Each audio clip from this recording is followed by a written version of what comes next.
एकीकडे मोठ्या प्रमाणात मराठा समाज मुंबईमध्ये आरक्षणाच्या मागणीसाठी आलेला असताना साताऱ्याचे उदयनराजे गप्प का यावरून सोशल मीडियामधून टीका होऊ लागलीय।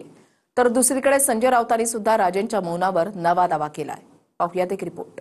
खरं म्हणजे छत्रपती उदयनराजे भोसले, छत्रपती शिवेंद्रराजे भोसले यांनी त्या जरांगे पाटलांबरोबर जाऊन मंडपात बसायला पाहिजे उपोषणाला।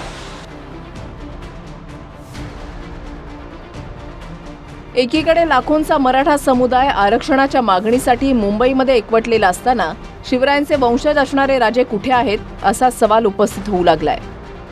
सोशल मीडियातून अतिशय तिखट शब्दात सर्व राजघराण्यांच्या प्रमुखांवर टीका होऊ लागलीय। जरांगेंच्या आंदोलनाला काँग्रेसचे खासदार कोल्हापूरच्या शाहू महाराजांनी पाठिंबा दिलाय। कोल्हापूरच्या संभाजीराजेंनी सरकारनं योग्य तो मार्ग काढण्याचं आवाहन केलंय। मात्र भाजपचे खासदार साताऱ्याचे उदयनराजे भोसले अद्याप गप्प आहेत आणि भाजपचे मंत्री साताऱ्याचे शिवेंद्रराजे भोसलेंनी आरक्षणाला पाठिंबा दिलाय, पण जरांगेंच्या मागण्यांवर त्यांनी चकार शब्द काढलेला नाही। थोडक्यात कोल्हापूरचं राजघराणं आरक्षणाच्या मुद्द्यावर बोलतंय, तर साताऱ्याचं राजघराणं गप्प आणि मोघम भूमिका घेतंय। त्यावरून साताऱ्याचे दोन्ही राजे भाजपचे हस्तक असून भाजपच्या दबावापोटीच ते बोलत नसल्याचा आरोप संजय राऊतांनी केलाय। खरं म्हणजे छत्रपती उदयनराजे भोसले, छत्रपती शिवेंद्रराजे भोसले यांनी त्या जरांगे पाटलांबरोबर जाऊन मंडपात बसायला पाहिजे उपोषणाला। त्यांनी बसायला पाहिजे, पण ते भारतीय जनता पक्षाचे हस्तक आहेत सगळे लोक। हे सगळे भारतीय जनता पक्षाच्या दबावाखाली आहेत। हे दुर्दैव आहे या राज्याचं। भाजपचे खासदार उदयनराजेंचं ट्विटर अकाउंट बघितल्यास त्यांनी आंदोलनाबद्दल साधं ट्विट देखील केलेलं नाही। मागच्या काही दिवसात उदयनराजेंनी सोशल मीडिया अकाउंटवरून हरतालिकेच्या शुभेच्छा दिल्यात।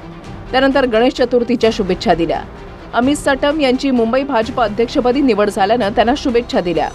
साताऱ्यातील राष्ट्रीय स्वयंसेवक संघ आणि भाजपचे ज्येष्ठ नेते यांच्या निधनानंतर श्रद्धांजली वाहिली आहे आणि आज अभिनेत्री प्रिया मराठेचं निधन झाल्यानं त्यांनी श्रद्धांजलीची पोस्ट केली आहे। मात्र इतक्या मोठ्या संख्येनं आंदोलक रस्त्यावर असताना त्याबद्दल उदयनराजे गप्प का असा सवाल सोशल मीडियातून विचारला जातोय।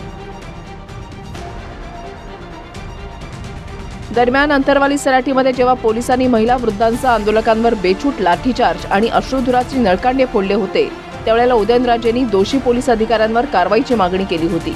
मात्र आता तेच पोलीस अधिकारी साताऱ्यामध्ये बदली होऊन आल्यानंतर उदयनराजे त्यांचं जंगी स्वागत कसं काय करतात असा सवाल सोशल मीडियातून विचारला जातोय।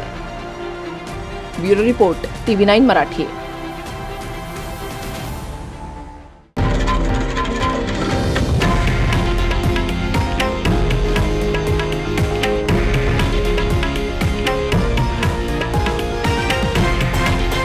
हे आहे देशातील नंबर 1 न्यूज नेटवर्क आणि आपण पाहत आहात TV9 मराठी, एकमेव।